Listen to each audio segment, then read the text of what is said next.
Yeah, there's 2,000 here now, so they're all coming over here. So whatever happened, apparently the internet here just got weaker. So something happened. Do you think we just got censored or whatever happened there? I don't know. Anyway, we're back live, and we'll just use this phone right here, and we're live. I see 2,700. So, Mike from around the world, Mike, if you're out there, you can call, and we're back to square one. So we're waiting for Mike from around the world to call on the phone here. Unbelievable. It's back like the old days when it used to happen to me all the time, Heidi. Censorship. Anyway, I'm glad you guys found me, and now we're just waiting for Mike to call anytime now. He's no doubt been watching the confusion. Let's just hope he makes that call, and I might be able to track him down. Let's see if I can get a hold of him. Hello, Pastor Paul. Mike, how you doing tonight? Well, pretty good. I heard everything just went kapoof. You saw that. I guess maybe I might have struck a couple wrong nerves here. Good timing. I'm right there at 10:15. Yeah, right when Mike's supposed to come on 10:15. So here we are. Well, anyway, we've restarted the broadcast. We've got 4,000 people now that have found the new broadcast, and others will make their way over as they figure it out. So welcome to the program, Mike. Great to have you. All right. Well, it's good to be here, Pastor Paul. Mike, Good to be here. Mike, well, I got to be careful, I guess, what we've been talking about, but let's just go here with the news article.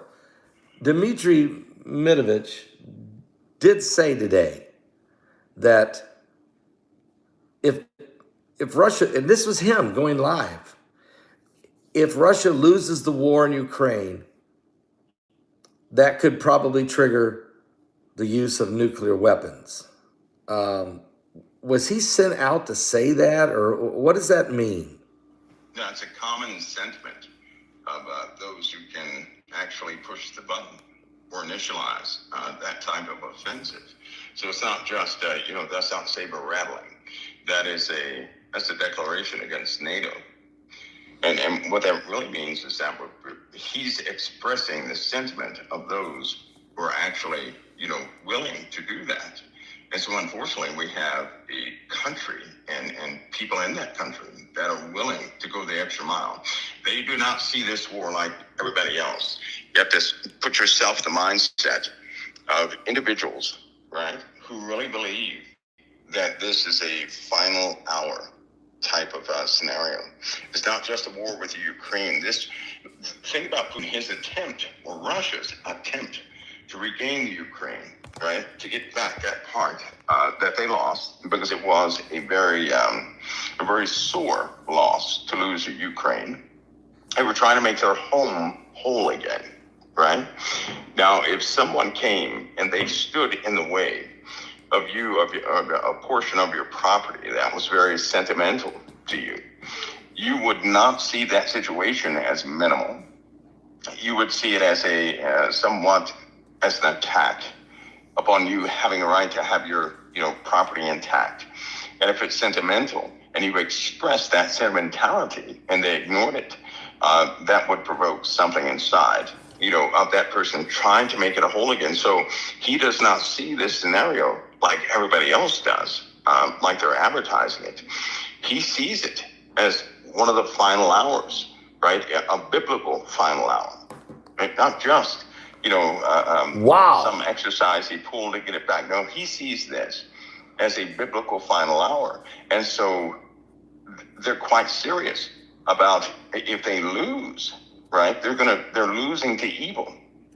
He sees NATO as evil. He sees the West as evil, right? And when you have that type of mentality, when you see something as evil, you will go the extra mile to rid the world of evil. And this is what he sees.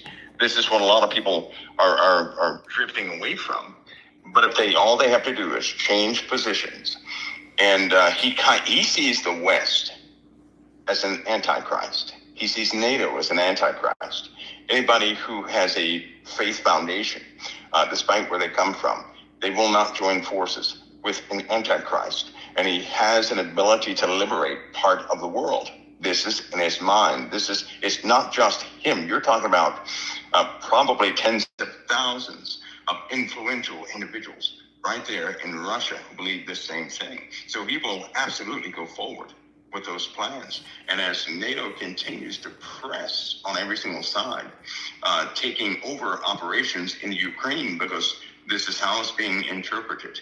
The Ukraine does not have that strength, that military strength necessary to maintain this war. So what's been happening is slowly but surely all the weapons have been replaced. Those are NATO-based weapons, right? All the offensive weapons and defensive weapons are literally, those are NATO weapons or Western weapons. And so his war right now, that was a declaration that his war is against the West. Yeah. They're not going to back down. They can't talk. You can't negotiate with the Antichrist, which is why he snubbed quite a few of our leaders over the years, because he has seen them as evil, right? Yes. In his ideology, he's following as best he can those things that are right. This is how he sees it. This is where we are, and it most certainly will escalate. Yeah, and you start to watch what he's been doing, and you're bringing Dmitry Medvedevich out to make this statement about this will bring about nuclear war, and then you bring out the Russian Orthodox leader, Kirill, and he says this will bring about the biblical end of the world. So these guys are setting the stage, Mike, for sometimes some kind of an attack somewhere is coming. The unbelievable, we will most likely entertain, and sooner than later. It's not something that people can actually prepare for. They can be prepared mentally by accepting that, at any time now, he may take it to a brand new level at any time. That's the, in truth, to prepare for something like this is to mentally prepare, to resolve it in your minds that you're dealing with human beings who are capable of doing just about anything.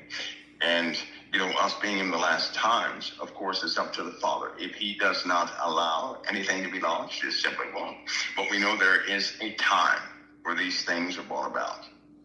And do we absolutely know if that time is right now? We don't. And it very well could be. We've even, all countries have had some type of warning of their morality, of what they're doing. All countries have had a chance to straighten things out. Most people have chosen, the immoral route and the self-praise route. And so it even seems like, not excluding Russia, that men right now have taken power unto themselves to wield the world how they would wield it.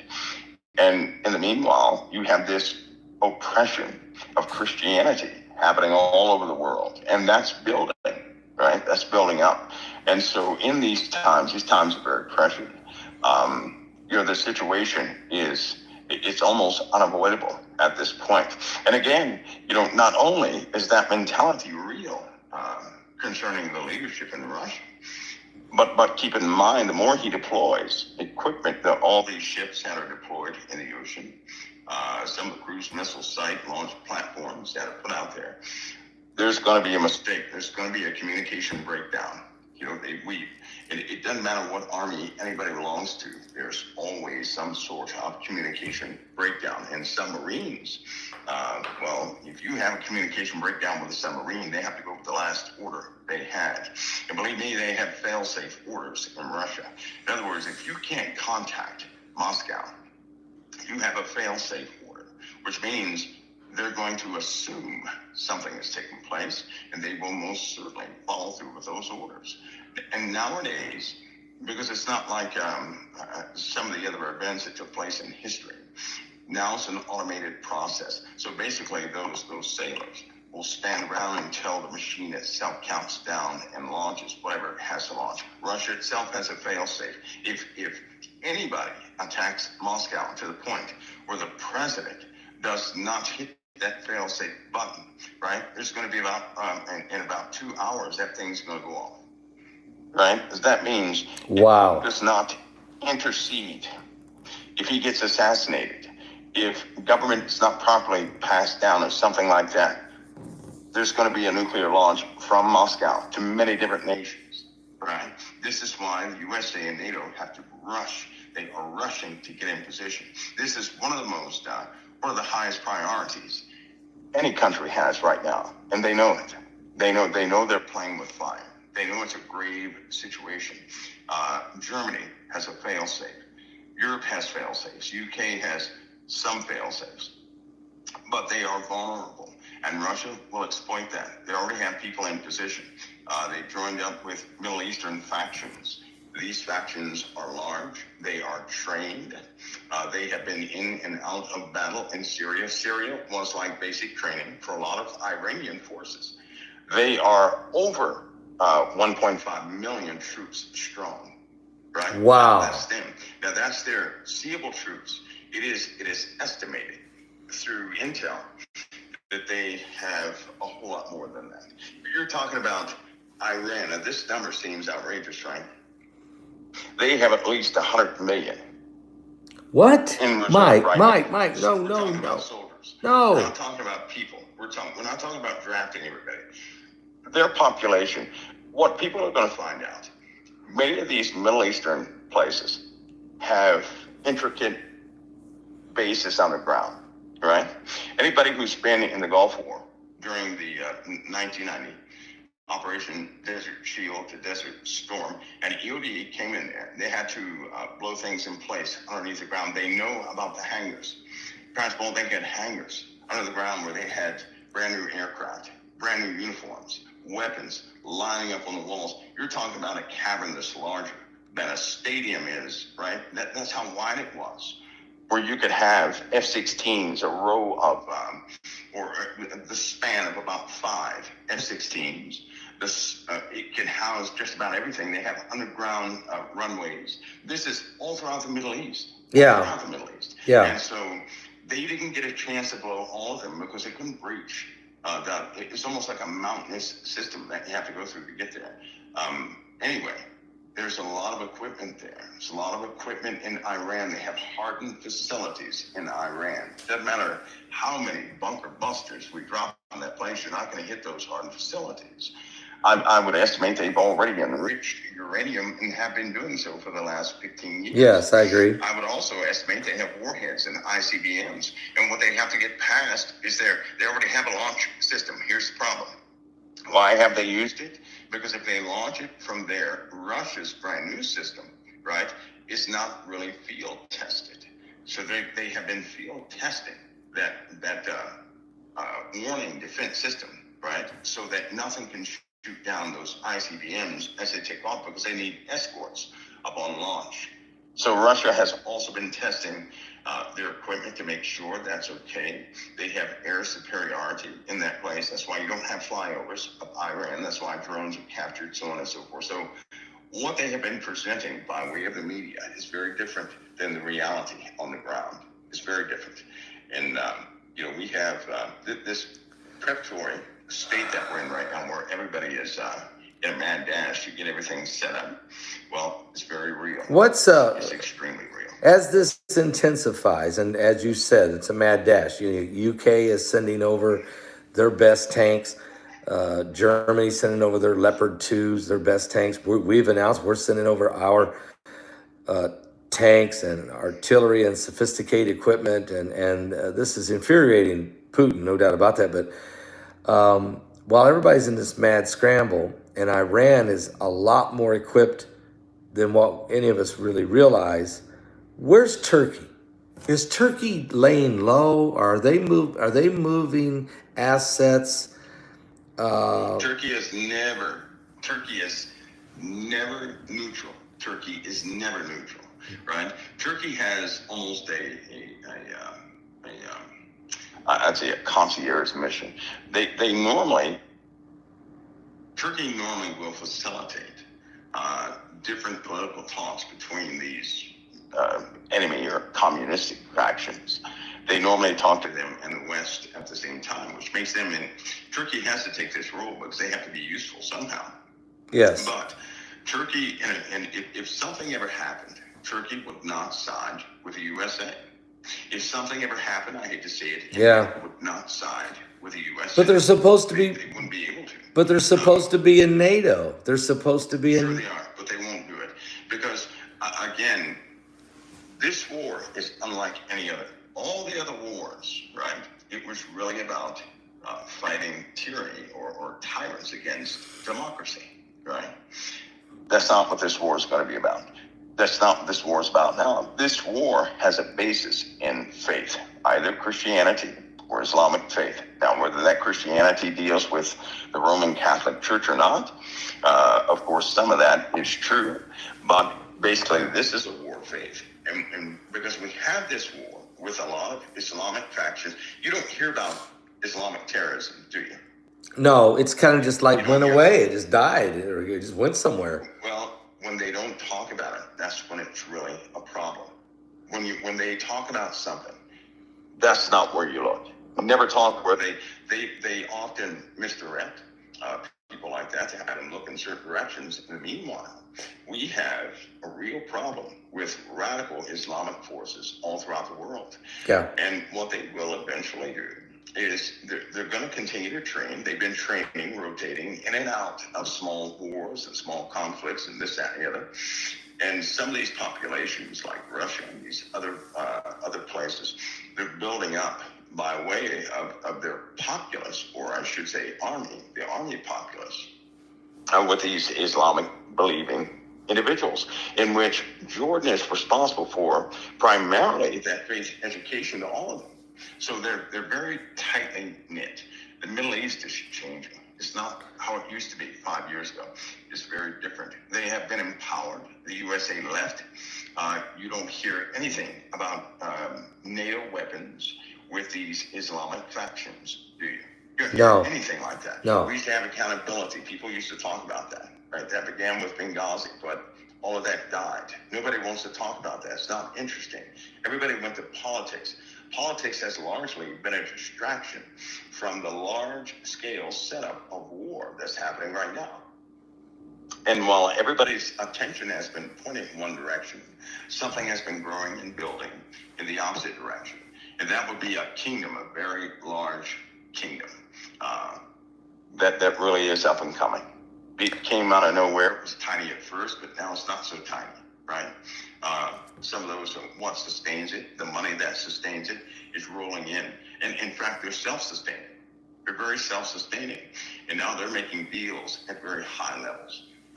So we have an army growing out of nowhere, and it's spreading. I would estimate that in another month, that army is going to be quite visible. In one more month, just one more month, things are going fast. Is it being built by a coalition of nations? Yes. Yeah. Oh, yes. Is Israel the target? Is Israel going to be the target? Is Israel going to be the target? Israel is always a target. Yeah. Nobody agrees with Israel being there, right? No. If people heard some of the rhetoric that is spoken between those who make real decisions, their stomachs would drop. Because in truth, nobody's looking after Israel. Israel is a political piece that is used often for the people because they know that Christianity constitutes a large amount of people. And so to appease them, they keep Israel around. But Israel is might as well say Israel has been handed over already. It's been, believe me, things are coming. And they will empower some of the more radical sects in Israel to cause that further demise. They're being set up to be infiltrated. People have gone in there. Their population is changing. They used to call back the Jews, right? You know about the problem they have right now where some, they have a lineage as Jews, but their loyalty is not to Israel. Yeah. Their loyalty is either purely Arabic or with something else. And so you have a large amount of people in there that are beginning to fight against Israel's God-given rights. They're fighting against it. They're siding with those on the outside. So they have turmoil from within, and it's growing. Folks, we got Mike from around the world with us tonight. We're so glad over 7,000 of you figured out how to get back to this second broadcast. So we got one half of broadcast, and then it went haywire just before Mike was to come on. But we've got him back, and it's going well, and we thank God for that. This webinar is coming up next Friday. You put out some tremendous information. I'm not sharing what it is, but you talk about, of course, the World Economic Forum. You talk about the Middle East. You talk about the wars. You talk about the Russia situation. But then you also talk some about what the Earth is facing. And I won't go into the waves of energy and the dates, but what I would like to do is ask you about the meteor storm, the approaching, apparently, meteor storm. Can we talk about that tonight some? Sure, because I guess we've been blessed for so long not to have things on fire from meteors, right? Right. Most of the inbound meteors, although they are increasing in number, are largely, passive. Nobody really thinks about that, but those days are ending. The skies will become quite unpredictable by way of what reaches the atmosphere, because we're entering into a very new part of space, period. Some places are dense, some places are just overtaken by rogue rocks, and everything else is out there. Well, of course, as we continue to travel, and we're traveling pretty fast, this entire solar system is, we're coming into a place where there's no way we're going to dodge a lot of inbound meteors. And once we get into this dense part of existence, it's going to take many, many years before we exit. Now, what this will likely do, Pastor Paul, is we're going to start to see a buildup of perturbers, both perturbers and intruders that hit the ground. Not so much aerial explosions. To most of the rocks that explode in the atmosphere, they have a very predictable composition. But we're talking about not a bunch of rocks that clump together, but more like something that broke apart, right? We're not talking about something that coalesced in space and is full of gases and things like that. No. We're talking about rocks from something that absolutely blew up. Some remnants of something that was quite large. And as we go into it, we're going to have more atmospheric breaches. That means first it'll start by small pebble-type objects smacking into the ground, setting things on fire, right? That will eventually increase as we get to the dense part of this phenomenon. In which case, we're gonna have a lot of places that are burning. We're gonna have fire problems. What is this? I think that's something people should get ready for. Well, what is the composition of this? Because if it's not going to blow up in the air like most, lots of iron. Iron. So it's going to come all the way to as a star killer. So it's going to come all the way to the Earth's surface. I mean, because it won't just blow up, and that's going to create the fires on Earth and going to create the impacts. Lots of it. Well, that molten iron hitting the Earth with some other exotic metals, right? You have that, and it's wrapped around with arsenic, right? So here's what happens. You have too many of these things that come into the atmosphere. Our atmosphere is going to be laden with arsenic. Are you serious? Right? Naturally, that comes in with almost every single object that explodes or breaches the atmosphere and glows brilliantly. It goes that way because of its composition. In this case, it's going to be a lot of arsenic.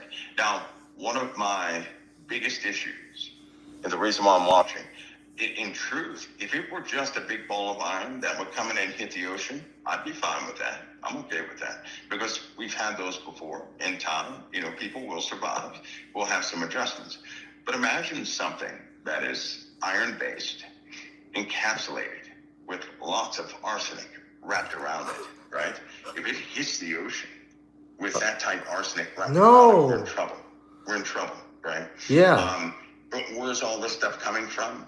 There's a set of charts coming out that some of the people out there on the internet are they're going to love this because they're going to release some of the data, actual data of the arcing effect that's been taking place from some other system we're getting close to.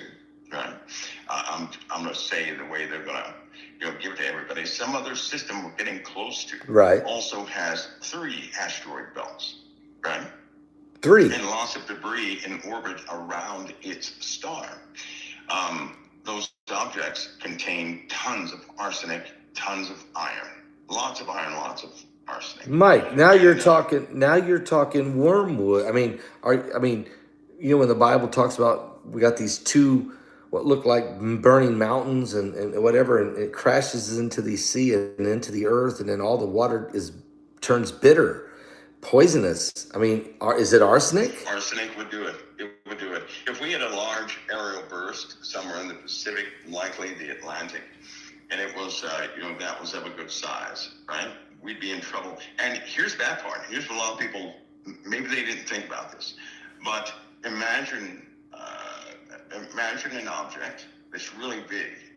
Say it does not hit Earth, but the tail goes right through us, right? Okay. And the tail is just, gas is coming off of it. Suppose we go through that tail, but the tail is arsenic. Do you know what would happen to the oceans? It would poison the oceans. Poison. It would absolutely poison the oceans. And so this effect, this unavoidable effect is going to take place. Yeah. We will entertain the tail of a very big object.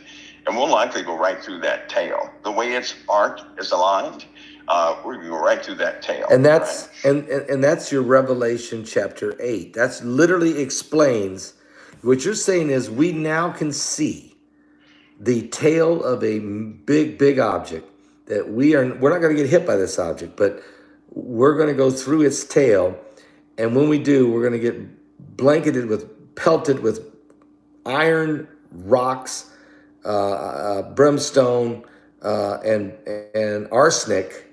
The arsenic is going to be the worst. Yeah, and it's going to happen. This escape that. Well, this identification, what you're saying is, they can see this, right, Mike? I mean, they can see it. This is wormwood. This is the Revelation chapter 8 event. It's coming. How far is it away? How far are we? How far are we? How far are we away from that? Do we know? We're not that far. We're not that far at all.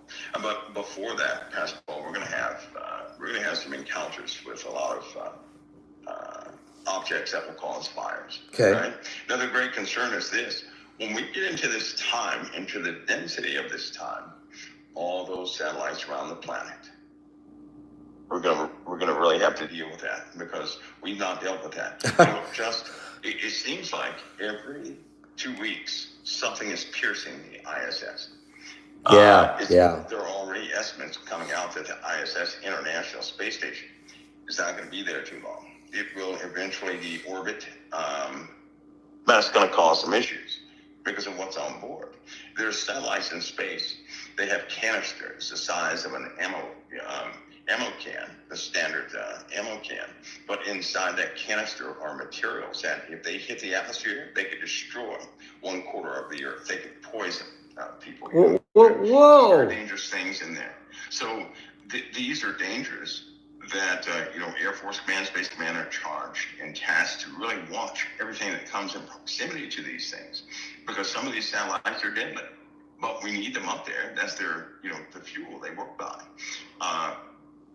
That's something people don't think about. These are threats, man-made threats, that if a disturbance hits in the outer atmosphere, we're going to have to deal with those threats. And so what I'm saying is this: we do not need anything to penetrate the atmosphere. All we need to cause absolute destruction on the surface of the Earth is a small disturbance in the orbit of a few satellites that will cause a chain reaction, just like a pool table. And all of a sudden, we're going to have poison air here on the planet, right? Space Command has to shoot everything down that contains some of these fuel centers. before they even, come in. That's their job. Air Force Command, that's their job. NASA, that's their job. JPL Propulsion, European Space Station. They have to be on top of this. That's where a lot of the allotted money for the black budget has now been shifted. Because they're working overtime on this. Right? They're working. Elon, he knows all about it. Yep. Because he has a lot of defense contracts, and he has been in the know about these subjects. Yes. But we're getting into that time, is what I'm saying, because we're going to have meteor storms, fastball. But what's going to happen to some of those satellites up there? Right? We have micrometeorites that are now penetrating the ISS. They're damaging satellites. They're coming very low in the atmosphere. They're skipping all over the planets. And this is every single night. And so we're really, that density, the frequency at which these things are hitting is getting quite high. It used to be, we were in a clean part of space at one point. We're not in a clean part of space right now. So things are changing, whether anybody, knows that or not. And as I said before, no one need be convinced of these things. We're going to have to live through it because we're already in the time where it's happening, and it will escalate. It will escalate. Wow. By the time some of the bigger events come around, it's going to be a lot of people fatigued, wore out, and just simply, out of steam concerning some of the bigger events. These are small events that will cause many devastations on the earth. Look at the rain in California, right? Yeah. You have these. You have the storm patterns that kept coming in, but these storms have really degraded, or let's say they have depressed a lot of people out there. They've been worn out by the rain, right? And this will be followed up by a dryness they have never experienced before. Remember when I said it's a shame they couldn't capture all the water that's been because it's going to run off. It's too much too fast, so it's going to run off. Yeah, and the temperatures that we're about to face, Pascal, we're going to break we're going to smash all records this year coming up concerning. I don't like heat, but it's coming anyway. We're going to get very hot, very dry, but there's still going to be flooding in a lot of places where there shouldn't be flooding. Yeah, I mean, that's crazy. That's crazy. But you were right. You told us that. And the Bible, folks, also tells you that. In the book of Hosea, it talks about it will rain on one city and not two other cities. And the people in these two cities will have to travel over to the one city, and there still won't be enough water. Now, this was prophesied. This is what will happen in the last days. Now, Mike, you're also talking about, folks, and you really should read Revelation chapter 8. Read about these two major events that brings this wormwood effect, that brings this arsenic that poisons the water and makes it bitter. Okay, that's what it says. It's wormwood. It makes it poisonous, makes it bitter. So, Mike, you're saying now, and these little pebbles are piercing through the International Space Station. They're going to end up having to take that thing down. Our satellites are going to be threatened. What you're sharing with us tonight is we can see it coming now. We have the technology and the space probes and the big telescopes and what have you. We can see what's coming. The wormwood effect. We can now see it coming, and I take it's coming along with this binary system. Is it part of the system that's coming? It's coming with it. It's coming with it. Okay. And that binary, it's going to take a lot of people they'll see things in the skies they've never seen before. We're going to see color changes in the sky. We could entertain a day where everything is orange color. Wow. We're going to see a redirection of the photons the sun puts out right now. It's going to be redirected to the it could happen to more than one source. So we'll just find that out.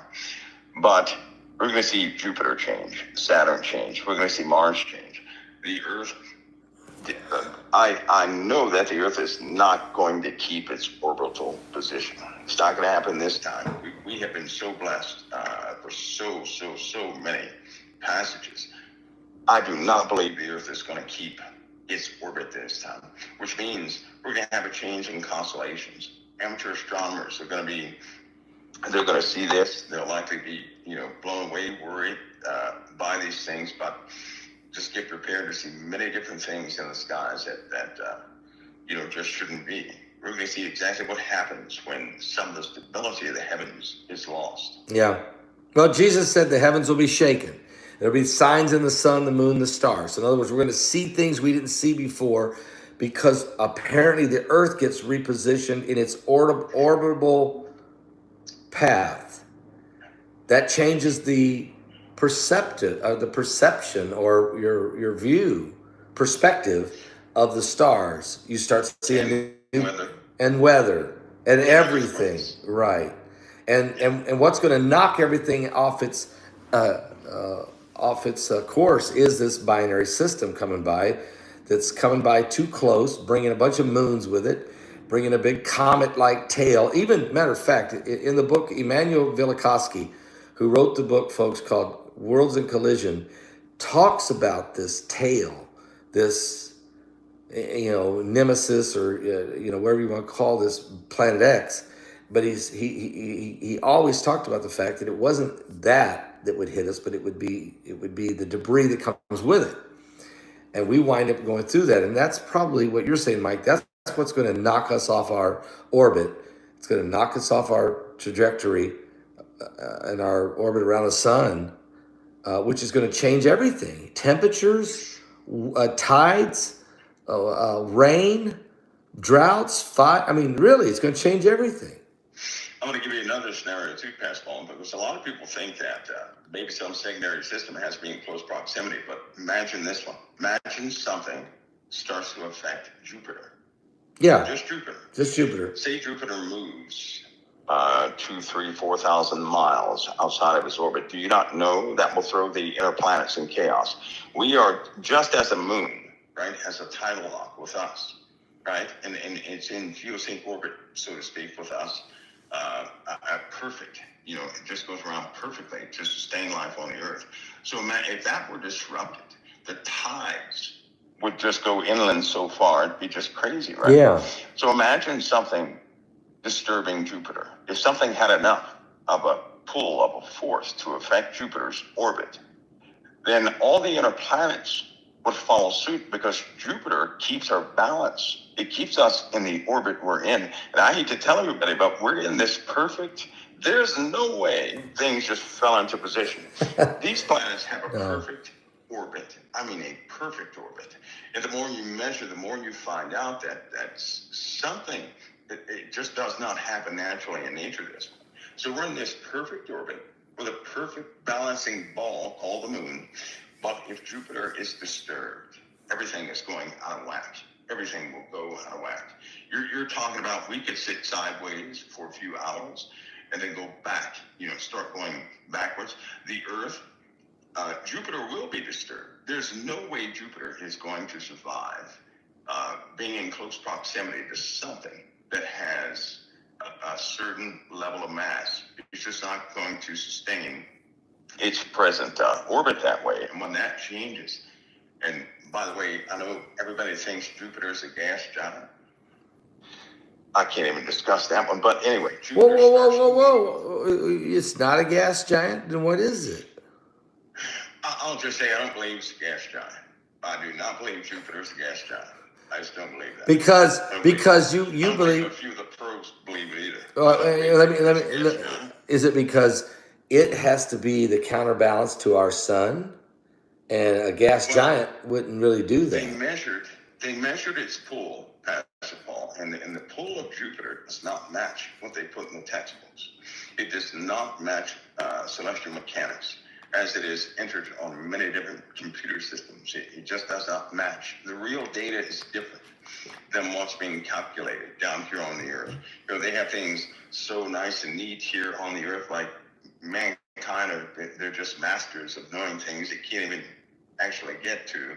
And then when they have probes repeatedly going past Jupiter, the gravitational pull constants are off. They're all off. They don't work, right? So they have to end up doing these manual burns, and that sends certain craft, they burn up more than they thought they would burn up. Two of the crafts are sent out compensating for extra burn because they understand that there's no way Jupiter can be a gas giant, but they're not going to change the textbooks. They don't want to ruin confidence is what it is. Right. But we're going to see Jupiter start to shift. We're going to see it shift. That will be preceded by about 3 red storms. You know that big eye on Jupiter, that storm? Yeah. We'll see 3. They'll talk about 3 storms, 3 specific storms, 3 eyes. It'll be in the news and everywhere. When you guys see this, you know that Jupiter's orbit's about to change. And they'll likely say, ooh, that's just awesome, right? It has 3 big major storms on there. That will be the beginning of the alterations. Now, some of the mathematics, some of the ideology behind that, the data behind that is sort of complex. But just watch for 3 major storms on Jupiter. If not, they'll probably be the same size as that big red spot that continues to change. Do you see that happening in 2023, Mike? I hope not, but it probably. We'll have an example, a small example of what I mean in 2023. Okay. We're going to have a small example. All I can say is, I would rather it didn't, but that's not up to me. I just know that when it does, its orbit's going to shift, and that gives a good indication of what is inbound travel. One of the aggravating, and I know some of the things I say is totally against textbooks, right? Right. Totally against what everybody had, but here's the issue, though. Man is naturally prideful behind academia, right? My other problem is not only that, but when you have good Christian researchers, they need the real data. They don't need this fictitious stuff, because if they start basing everything off of some theorized data, they're going to have a theorized answer. And so there are people pressing to get Christian folks the real data. The absolute real data, the real constants, so that what they calculate can be much more precise. Because I'll tell you, Pastor, we're in a time where everybody is needed. Every skill set is needed. It's just needed. It's time. It really is time. And we don't have much of that. I fear that now, 2 years ago, I said, if Christians don't stand up spiritually, the government's things are going to start crumbling. Yeah. Well, we see it about 8 years ago, but there we are.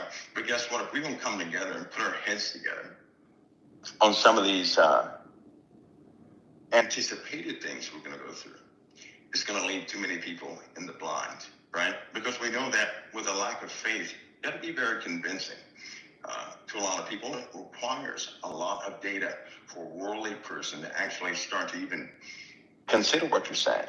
We will have examples, though. And if somebody can put out data that precedes these examples, then they'll hear them. They don't care how it's going to sound right now, but when these foreshadowings pop up, they're going to say, hey, who's that guy that said this was right? They were right on the money. Where is he at? Right. That's needed. That's needed right now in the body of Christ. It is needed. You see, as things are coming to pass here, and this is so important. And guys, be sure you get your tickets now. We're 8 days away from the webinar called Concern. We talk about CERN, World Economic Forum, Agenda 2030, which is global sustainability, and then the New World Order. Mike, they know when can I ask you, when over in Davos right now, they show us part of what they talk about, but are they talking about what you're talking about tonight? Is there rooms in there where guys and scientists are getting together and they're saying, let us show you the projection of this thing and what's coming up on the earth? Is that type of discussion going on? They have virtual. They're in not only are they on a stage, but they're also in the meta world, right? So that means they're in that 3-dimensional world, virtual world, and they present all sorts of data privately, without having to disclose that to anybody else. Right. So you have a lot of folks involved in Davos who are CEOs and presidents and things of that nature, who are in the metaverse. And what they're doing in the metaverse is going into these private places built in the metaverse so they can show presentations, even take people out in the middle of a simulation to explain to them what they're looking at, right? Wow. That's not the only thing. The military is also involved in the metaverse. right? Because they have briefings and things like that. And that's not the only thing. There are people who have jobs in the metaverse. They have to show up every single day. Just to give an example of this so people don't think it's strange, like, how does he know about Davos? Well, just like this, give it 2 days and watch crypto. Anyway, next subject. They have these presentations in the metaverse, and people have season and watching some very intricate things happen, right? They can absolutely control who watches what. As soon as you step into the metaverse, they know who you are, where you are, all this good stuff, right? Your telemetry is transmitted, so it's pretty secure. They know exactly where you are. A lot of things being shown because they're moving forward. A lot of people people will begin to see the world start doing things by force. Everything is going to be by force. They're done asking. They're not going to ask anymore. They're going to do it by force. I can't emphasize that enough. They're going to do everything they have to do by force. So the urgency of these 7 years, there's 7 years before we get to the 2030 completion. They're turning up the heat. I mean, I take it that they're going to be turning up the procedures, the policy changes, the global mandates of different things, the food distribution, water distribution, defense mechanisms. I mean, do you see by force, meaning whether the populace like it or not, they're going to mandate and change things from an international perspective to the whole world. Yes, they are. Yes, they are. What will be their excuse? What excuse will they use to have to do what they're doing? Well, that's going to be the climate, right? Yeah. It's also going to be the food. Climate affects food. Yeah. Right? So here's what normally happens. If you had an argument about the climate and somebody said, well, we got to do something right now. To do something right now means you got to start making everybody cut back on what they consume. Yeah. If they stop consuming so much resources and that ability to revitalize or reintroduce the waste back into the environment, all that goes down, right? Here's the bad part. Everybody should know this. After multiple simulations, do you not know it would take over 1,000 years to get the carbon footprint back to our pre-industrial stage? If we stopped everything right now, more than 1,000 years, that doesn't work.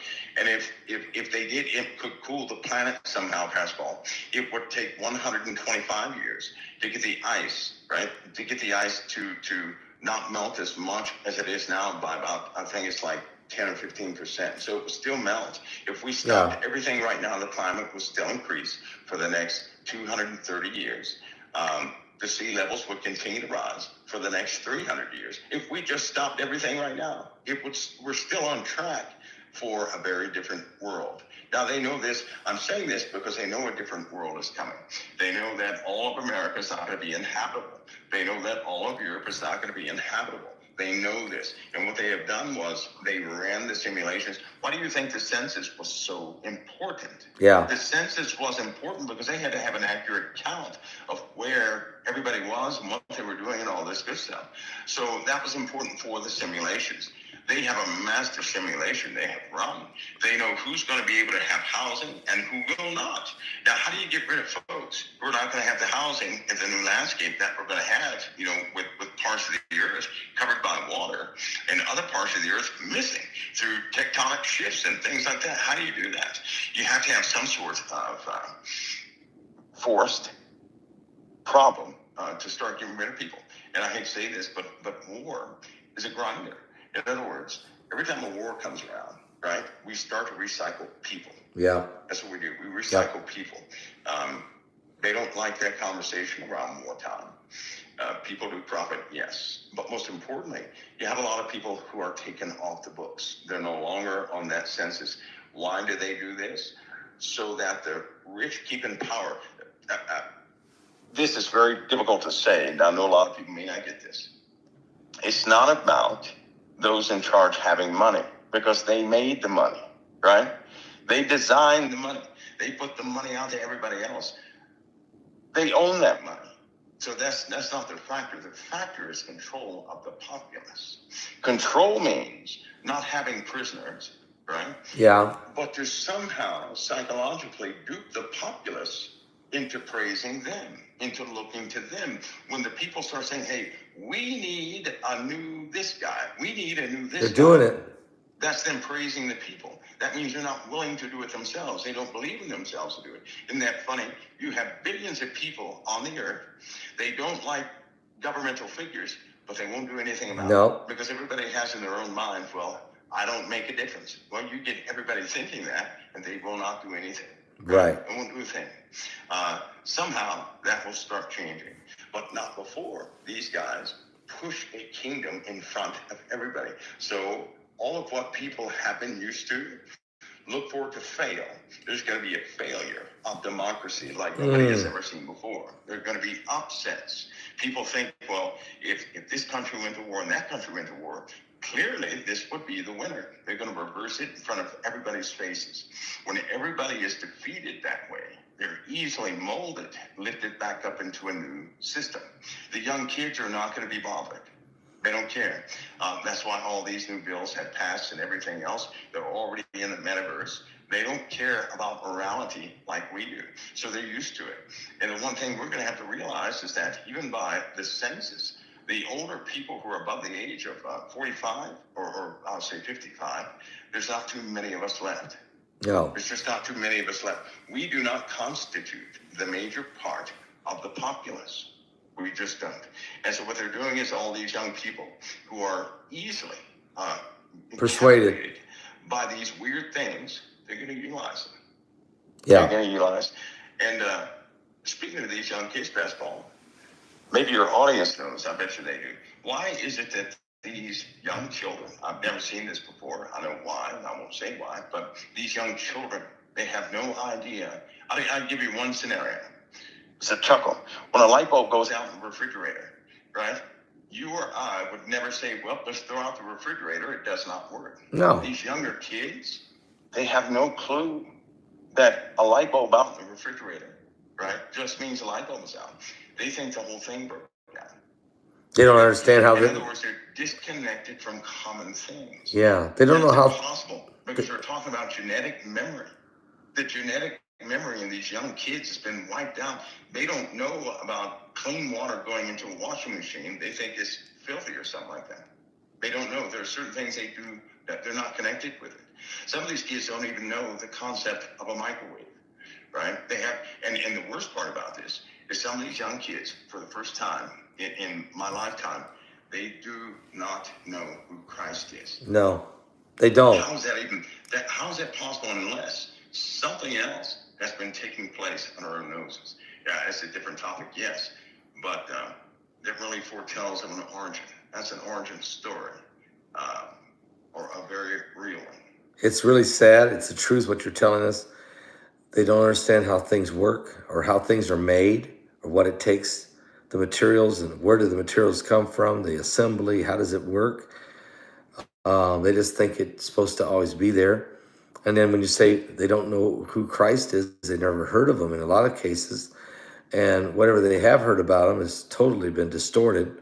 So there's this a big time disconnect between generations. And the sad part about this is that's what's going to help. Unfortunately, that's ushering in the coming of Jesus Christ.